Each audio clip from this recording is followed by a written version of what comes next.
Welcome to Hill Talk's Midlife podcast for your body, mind, spirit, and business. As an occupational therapist turned entrepreneur, I have done a lot of learning, and my hope is to share these incredible people that I've met along the way with you so that we can laugh, learn, and grow together. I am your host, Hillary Baggett of Community Bloom and the Women's Midlife Network, and I'm truly glad you're here. So I'm thrilled today to welcome Julie Crenshaw. She is, I just found out today, a physical therapist for her day job, which I loved because I'm an occupational therapist for my day job. But we both have a passion for building community through memberships and having difficult conversations. Julie is a life coach in so many ways, and we're going to hear so much more about that. So a heartfelt welcome to Julie. Thank you. I'm so excited to be here, and I'm just loving all the different ways that we are connected and didn't even know it to start with. Absolutely. So the thing about entrepreneurs is that we pivot. And since I recorded this episode, Julie has pivoted from your conversation expert to help the caregiver. So we're going to still listen to this, but I will wrap up and tell you what she's doing now. We have permission to shift what we're doing for sure. All right, Julie, I'd like you to share your journey with us. Yes. So of course, it takes quite a while to get all the way through PT school. And during those years, I worked in retail. I was actually a bra fitter for most of that time. For around 6 years, I was a bra fitter. And, you walk into a department store at 18 to get a job, and you're just thinking, I'm going to ring people up on a register, and I'm going to put away the clothes that are in the dressing room, and that'll be my day. And it was so much more than that. You're dealing with certain things like irritated customers, escalated situations, customer complaints, all of this. You're dealing with a lot of issues around money. This was the first time that I'd really in my life realized how differently people view money and value, because in a department store, you've got everything from costume jewelry to designer jewelry and, clearance handbags to designer handbags. And watching all of these people interact with me in these different ways, reacting to these prices, it was just such a huge life lesson for me. And then as a bra fitter, you're just thinking, oh, fun, I'm going to help people find the right size bra, right? You don't really think of it as more than that. And then you get in there with these women and you start having these really vulnerable conversations. Maybe it's a woman who has just survived breast cancer and she's had a mastectomy or a double mastectomy, and she's trying to fit her new body. Or maybe she's had a gastric bypass and she's lost all this weight. She has no idea how to feel sexy in her own body. Or maybe it's a 13-year-old girl who's being drugged in here by her grandmother for her first bra, and she's about to die for having to go through this experience. And I had to learn so much about having awkward conversations, touching on touchy topics, learning how to say more than, oh, I'm sorry, when someone shares bad news with me. And so I just learned a lot through those years and that experience. And then I went through a short period of time where I kind of had to work collections. Not my favorite thing. It wasn't my choice, but it just, sometimes you have to do what you have to do. And that was a whole other ball of wax of listening to these really difficult situations. It's easy to think, oh, somebody's behind on their car payment. It's because they just didn't pay it or something, or forgot to pay it. And it's so much more difficult. This was right in the economy crash of 2008. These were people they were lifelong entrepreneurs whose businesses were going under. These were people undergoing major medical complications that had thrown them out of a job. I mean, so many things and so many unexpected things, and people answering the phone, yelling and screaming at you, and you having to figure out how to calm them down and then ask for their credit card number. And there's just so many crazy things. And then I finally get done with PT school and I get out into the healthcare world, and I guess as a student, people tend to be extra nice to you because you're just a student. They're going to save their yelling for the charge nurse or something, And I didn't really realize just how emotional those situations could really get, because you're seeing people in their worst positions. They're sick, they're in pain, they're overwhelmed. A lot of times they feel like nobody's listening to them, which is creating massive amounts of anxiety.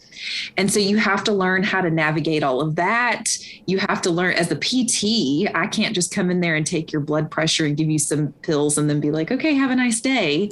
I have to actually convince you to get out of bed, even though you're really hurting and you really don't feel like it. And the last thing you want to do is walk on that freshly replaced knee, Wow. And so that was another layer of conversations. And then I transitioned to home health, and working in home health and with that geriatric population. Most of my patients are in their 70s, 80s, and 90s. Most of them have lost spouses and children. Obviously, they're parents by that stage. Sometimes they have no family left. We're talking, end of life issues, Alzheimer's, cancer, terminal diagnoses. I mean, there's just so many heavy, heavy conversations that come up in home health.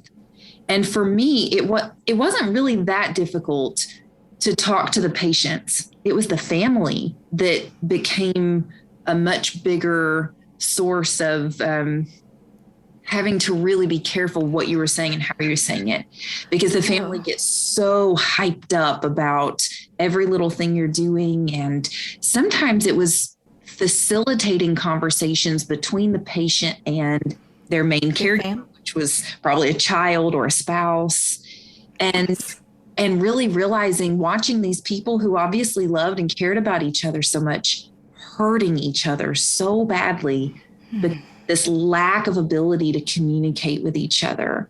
And I ended up getting involved in this group of women that were all about the upgrade. They're going to do the things they never did. They're going to go the places they've never been. They're going to push themselves outside of their comfort zone.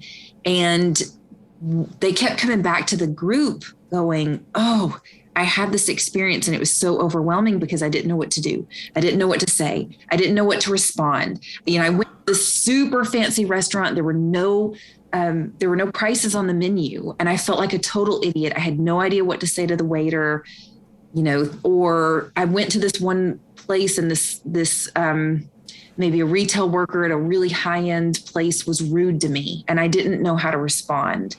And so I was just coming in going, oh, you do this, or you could say it like this, or if you do this, that would not be a problem anymore. And just sharing my experiences, and it kind of rolled from there. So eventually that's when I wrote my book, Navigating and Avoiding Awkward Conversations.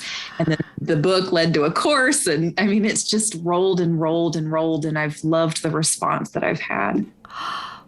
What a fascinating story of transition, and how, one job led to another, but really you gained all of these amazing opportunities to develop these skills of awkward conversations, from bra fitting to, debt collectors, and then into therapy. And as a fellow therapist, we have a lot of tough conversations. And I'll tell you that people do not really, it's easier if they're not related to us to have those tough conversations, but facilitating those conversations between a family member and our patient sometimes is one of the greatest gifts. And sometimes I tear up thinking about it, because we do see our patients at their most vulnerable. They're in pain, and they might be nearing the end of their life. They might be having a chronic condition.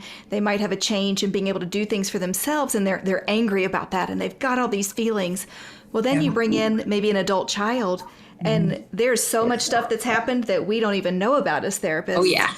And I've even, just last year, I was in a patient's room, and the way the patient spoke to me, I stopped in my tracks for a moment. I paused, which is a sign of maturity. Right. And his son and daughter-in-law were in the room, and they started apologizing. And I said, you know what? What I'm really hearing him say is that he's feeling a little overwhelmed and a little afraid of some things. So how about if I step out for about 10 minutes and give you all just a minute? I just want him to feel like he can talk to you privately and you can really listen to each other. Mm-hmm. And the patient immediately stopped and said, I'm sorry for how I spoke to you. You really do care, and you really do want to help me and my son. Yes. And so navigating those, so you've got so many gifts and skill sets. I think it's amazing to see how you weave them all together into coaching people and to have hard conversations. So it sounds like we kind of already covered my second question of the biggest pivot you've made professionally and all of that. I think back to the bra fitting and how that impacts someone's sense of body awareness and whatever it is they're going through.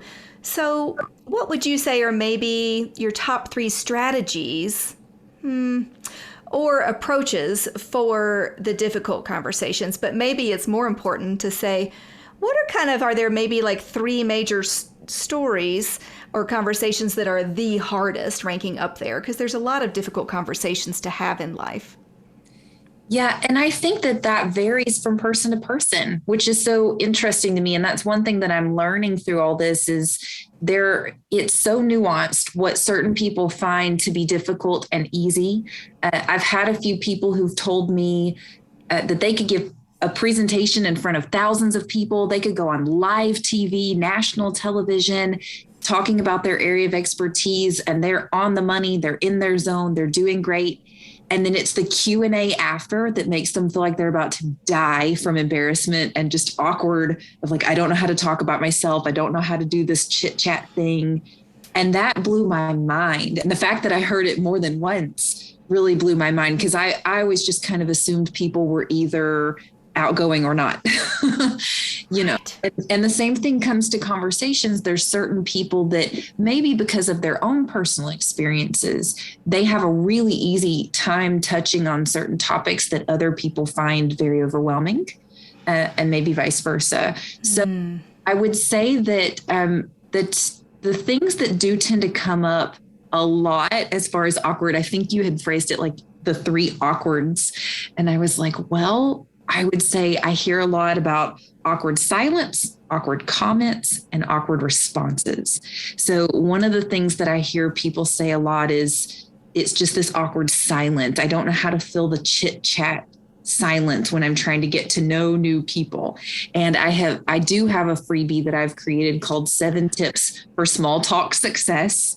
That's all about how do you really break down what small talk is, why it's important, how to do it, how to ask better questions and give better answers. And I would say a really strong tip from that guide and that I give a lot is that when you're asking people questions about themselves, try to think of it in your mind that you're trying to get to know that person's journey.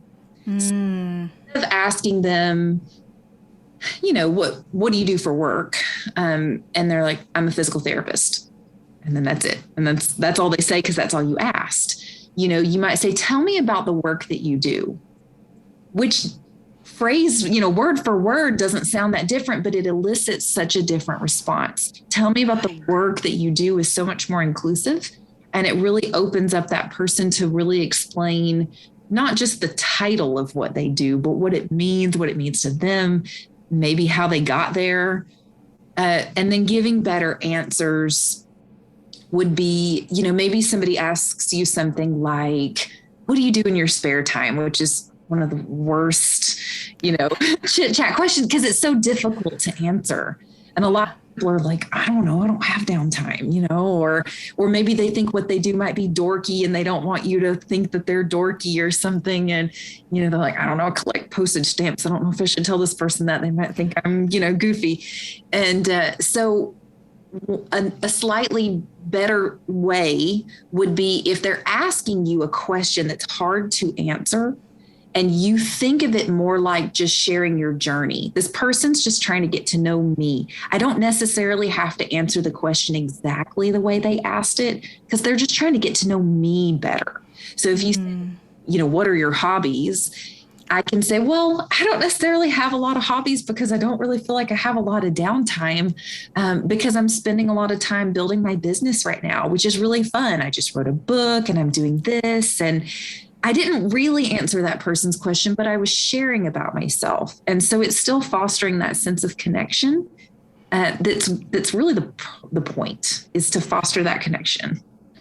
Oh, and it sounds like too, you also you're giving yourself permission to have boundaries on what you're willing to share with a person, which I think if we have that kind of emotional intelligence, which you clearly do, of pressing that pause button and then saying, what am I willing to share? And then realizing kind of the bigger picture of they're just trying to connect with me. So what's my way to connect? And I love to connect with people. So you're very good at this, Julie. I mean, Thank you. I can see why you have this. And actually, I downloaded your freebie right before. If the listeners did want to reach out and grab that freebie, where would they go to get that? I think the easiest place is just to go to my website, yourconversationexpert.com. And then there's a section there where you can go to get some of those free resources and click on it from there. The actual link is a little bit longer than I would like for it to be. Okay. So your conversation expert. .com. Okay. .com. Yes. Excellent. Yeah. Excellent. Well, that is so great. And you make it so accessible for people because with the anxiety and with everything that else happens, certainly for midlife women, which in my book, sometimes it's anyone over 40, sometimes it starts a little bit sooner, but we can have an increased anxiety that just happens to us all and with age. So then you get a woman with hormonal changes who is also aging and the anxiety can be there. So social situations, some people will pull back and engage far less socially, but you're giving resources and tools so people can feel confident and successful in having the conversation. I love that. Yeah, absolutely. The second thing would be awkward comments. So I get this one a lot where people are like, what do you do when you stick your foot in your mouth? Basically, you just say this thing and maybe you think it's going to be funny and nobody laughs, or maybe everybody's sharing something and you share something and then you think, I should not have said that. Why did that was an overshare, or who knows what it was. And totally me. Yes. And it's everybody. We all do that. And I do go into, in the guide, I go into it a lot in my book too, about people will respond to your energy. So if you make a comment and you immediately think, I really wish I hadn't said that, and you start stumbling and stuttering and trying to correct it, you start, oh my God, I'm so sorry. That was so awkward. I don't know why I said that. You must think I'm an idiot. Oh, da, da, da, da, da, da, da. Wow, that was a quick downward spiral. I saw it. Exactly. It makes the other person really uncomfortable because they feel compelled to want to help you and they don't know how. So if you can instead just own it and either totally ignore that it was an awkward comment and just move on like it wasn't, or maybe you said something that really came out wrong and you just go, okay, that came out wrong. What I meant was this over here. And you just correct it and move on. If you are owning it, like you're not embarrassed, it's not that big a deal. We all have slip ups when we speak. That's not just you. We all do that. Then that other person is going to move right along with you. And that is actually a very neural thing, that we're going to mirror the people that we are around. We're going to mirror their energy, that if somebody else is moving on, you're cueing to that other person that everything's normal and everything's fine. And their brain is going to go, oh, totally fine. It was just a slip up. And they're just going to move on. That is really great. And talking about mirror neurons, I like to geek out on that kind of stuff all the time. And working with either children with autism or autistic people, and I know there's kind of two different camps of how they like to be kind of identified, but people with autism or autistic people do not have that ability to mirror and pick up on those social and nonverbal cues. But luckily, the vast majority of people, if they're trying, can certainly look at someone, because if you smile at someone, chances are they're going to smile back. Yeah. And it's interesting you bring it up. I actually have a good amount of people who are on the spectrum or who are neurodiverse in some way who really appreciate my content because I try to present it in a little bit more of a black and white, say this, not that, say it this way, not that way, because of this. And it allows that person to create a little bit of a checklist in their mind and to create rules for themselves. People who are on the spectrum or who are neurodiverse, who do not naturally pick up on a lot of those social cues, they prefer in many cases to create social rules for themselves in order to be more successful socially. That if I Yes, we do. Yes, we do. Once you find the rules and the systems that work, it can feel like, oh, it's if this, then that. If this happens, go here. And it's kind of creating a flow chart, if you will. Exactly. So I do love that. Mm-hmm. And then the last one, so awkward responses. So this is the other one that comes up a ton, is maybe someone shares bad news or shares something difficult, and then you're not exactly sure how to respond to it. And then you start saying things, and in your head, you're like, shut up, shut up, shut up. You know that what you're saying is not helpful and you can't seem to stop it. And this comes up a lot on the topic of grief. I think more than most other topics. Maybe someone shares that someone has just had really bad news or a terminal diagnosis, or that someone has recently passed away, and you're just not sure what to say. And I go through that a lot. I actually have a whole section in my book that goes over responding to various types of scenarios, because I break it down into like an older parent passes, a younger parent passes, older spouse passes, a younger spouse passes. Like I really break it down because they all require a little bit of different finesse. But I would say if I had to just pick one thing, is to not rush to make it better. We tend to want to fix the fact that someone else is sad. But even though we're meaning well, we are suppressing their ability to express their sadness. And we're accidentally communicating to them that their upset is making us uncomfortable. And then they feel socially obligated to shut it down and shove it down. So when we just allow somebody, that's horrible. I'm so sorry. I don't know how I would be handling that if I was you. Yeah. What do you need from me? Can I give you a hug? I'm a hugger, I'm quick to be like, can I give you a hug? I'm so sorry that happened to you. And just let that person be sad for a minute. And I have patients a lot who will say, I'm sorry. I know I shouldn't be this upset, or I know I should get over it. Maybe they're talking about a child of theirs who passed away 20 years ago and they're still tearing up talking about it. And I'm like, you lost your child. There is no limit on the grief that brings. There's no point in time at which you should just be over that kind of loss. And really speaking that out loud, or somebody saying, well, they're in a better place. You're like, well, they might be in a better place, but that doesn't mean you miss them less. Right. And really speaking that out loud. It's okay to be sad. We don't have to skip to the good part.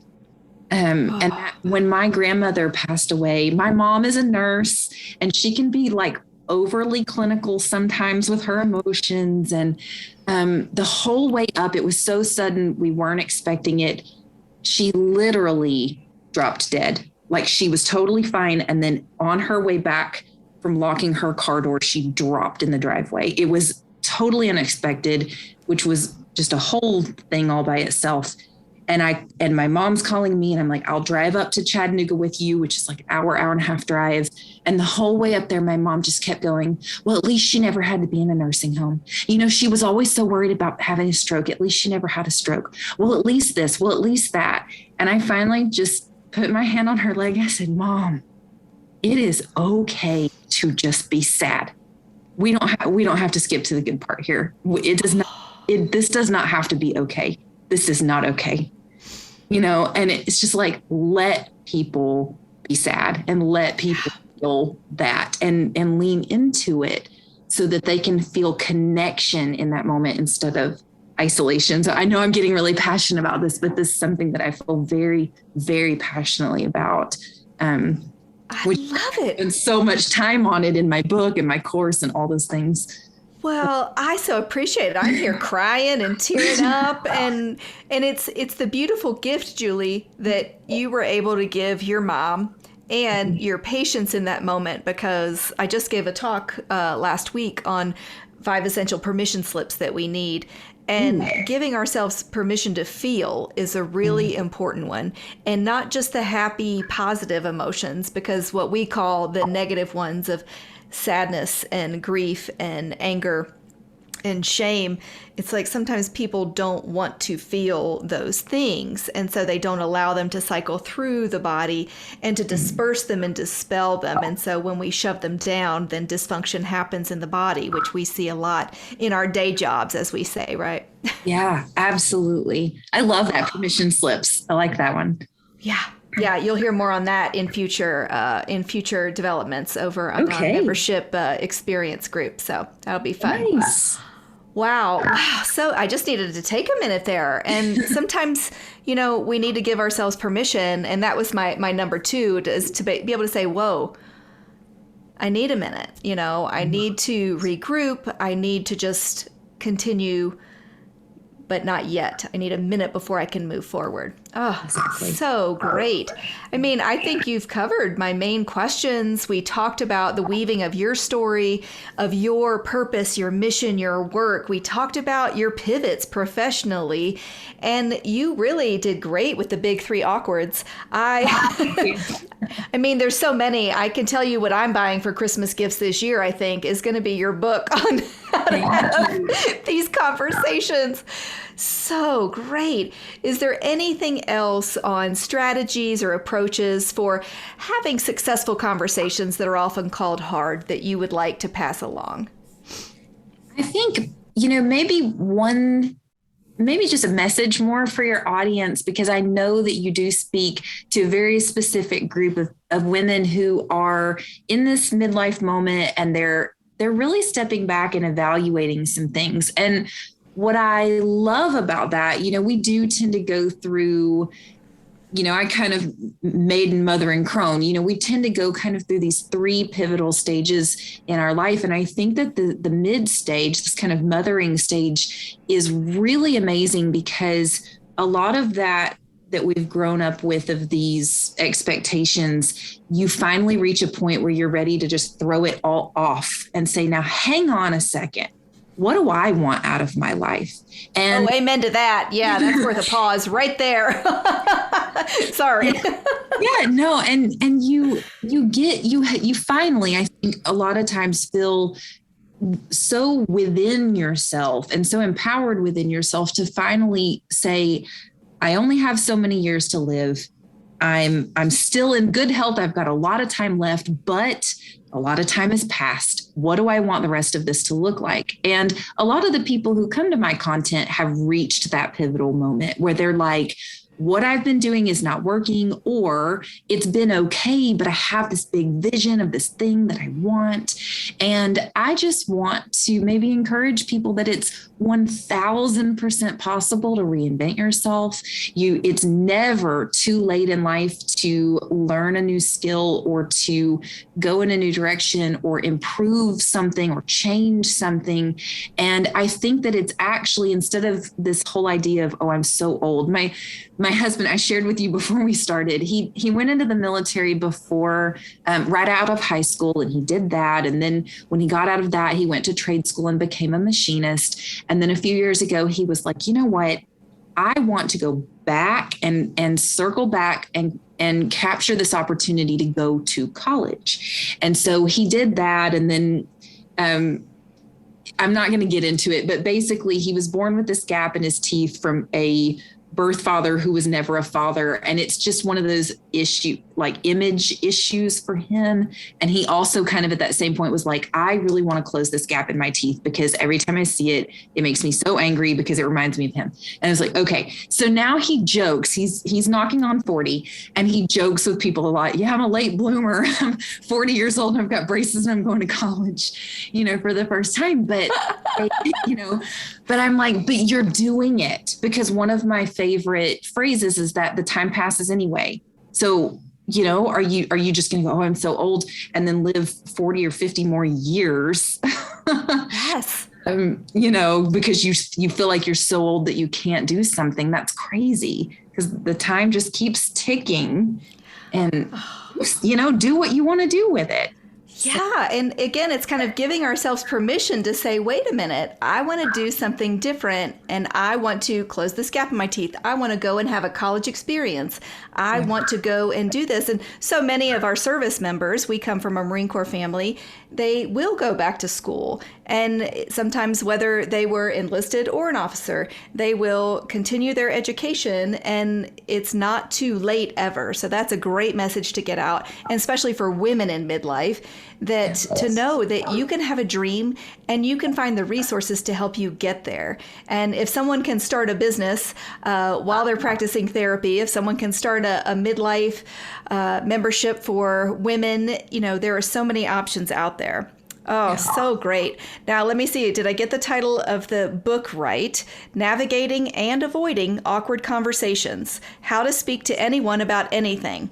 Yes. Did I get that right? Okay, good. And so you can go to yourconversationexpert.com to get the free download and get the basics. And I love it, Julie. You have just been great. It's been fun. It's been informational and a little bit emotional, not going to lie, which to me makes for a perfect day. So I thank you so much. Absolutely. I hope it's a blessing to your listeners. If they have any questions, please reach out to me. I love to speak with people and I love to answer questions. And, I'm an open book, so please reach out. Oh, Julie Crenshaw, you are so great and generous with your time and your information and your free resources. And people, I hope they'll take a look at the book. I know I've got to get on there right now and get going. So have a great one. Thank you. You too. Well, I enjoyed that conversation. How about you? Do you feel a little bit more confident with awkward conversations? What stands out for you? I love sometimes just taking a deep breath and taking a minute and then going back in. Well, I will add in the show notes about help for the caregiver that Julie has worked on her latest project. So I just enjoyed it, and I hope that you will grab some of our freebies. But today, focus on Julie and grab hers. Julie Crenshaw. Midlife women, I have a question for you. What is it that you are looking for in your next chapter of life? What's your great purpose? What sparks joy or puts a smile on your face? Let's keep it simple, right? So I'm curious, if you had a burning passion or felt like you were put on this mission, what would it look like for you? Well, not everybody has that clarity. Sometimes it's helpful to come together and brainstorm it. Sometimes it's helpful to just meet someone else who's maybe just one step ahead of you. Maybe you can borrow the courage that it seems like others have. Well, that's the inspiration behind creating this Women's Midlife Network. I just want women to know that they can do that next hard thing, whether it's starting a podcast, whether it's writing a workshop, giving an interview, whether it's learning some new technology. These are the things that can overwhelm us for sure. Let's move forward together because your time has come. Know that for sure. This is Hillary Baggett with Hill Talks Podcast. Listen in and know you are not alone. And Community Bloom, the Women's Midlife Network. Music is March of the Dragonfly by Belmont Club. And as always, we hope you hear the love. Until next time.